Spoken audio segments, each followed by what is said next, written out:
Abu Hurairah radhiyallahu anhu pernah berkata, "Demi Allah, aku selalu bersandar karena tak kuat menahan lapar. Aku juga sering mengikatkan batu ke perutku untuk sekedar menahan lapar. Pernah ketika aku duduk di satu jalan, Abu Bakar lewat di depanku. Aku pun bertanya kepadanya tentang satu ayat Al-Quran. Aku bertanya tentang ayat itu bukan karena aku tidak tahu, melainkan karena ingin dia mengajakku ke rumahnya. Tetapi dia tidak paham akan maksudku. Karena itu, dia terus saja berjalan tanpa mempedulikan aku. Setelah itu, Umar lewat. Aku pun melakukan hal yang sama seperti aku lakukan kepada Abu Bakar. Namun, Umar terus saja berjalan. Beberapa saat kemudian, Rasulullah lewat di depanku. Ternyata beliau tahu kalau aku sedang lapar. Hal itu beliau ketahui dari raut wajahku. Beliau memanggilku, Abu Hurairah. Aku menjawab, "Aku, wahai Rasulullah." Setelah itu, aku diajak ke rumah beliau. Ketika tiba di rumah beliau, beliau melihat susu di sebuah bejana. Rasulullah bertanya, "Dari mana susu ini?" Seseorang menjawab, "Tadi si Fulan mengirim susu itu untukmu." Rasulullah lalu bersabda, "Wahai Abu Hurairah, temuilah Ahlus Syuffah, lalu ajaklah mereka kemari." Ahlus Syuffah adalah para tamu Islam. Mereka tidak memiliki harta dan istri. Karena itu, ketika Rasulullah SAW menerima sedekah, beliau langsung memberikan semuanya kepada mereka.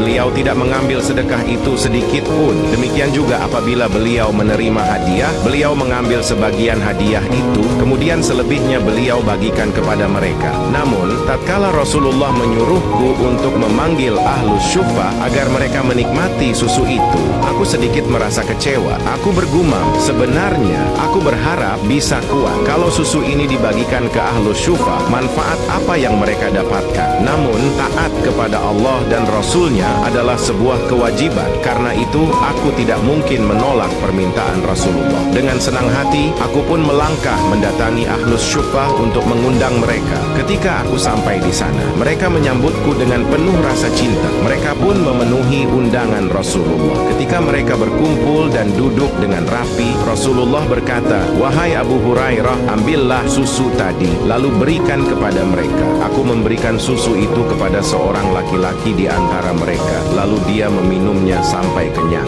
Ketika aku selesai membagikannya kepada mereka semua, aku pun memberikannya kepada Rasulullah. Beliau lalu memandangku dengan tersenyum sembari bersabda, "Sekarang tinggal aku dan kamu yang belum minum." "Benar, wahai Rasulullah," tandasku. Beliau lalu bersabda, "Minumlah, wahai Abu Hurairah." Aku pun meminumnya. Beliau menyuruhku minum susu itu hingga berkali-kali. Hingga pada akhirnya aku katakan kepada beliau, "Demi Zat yang telah mengutus engkau dengan kebenaran, perutku sudah tidak bisa menampung susu itu lagi, wahai Rasulullah." Setelah itu beliau mengambil sisa susu itu lalu meminumnya. Hadis riwayat Bukhari dan Tirmidzi.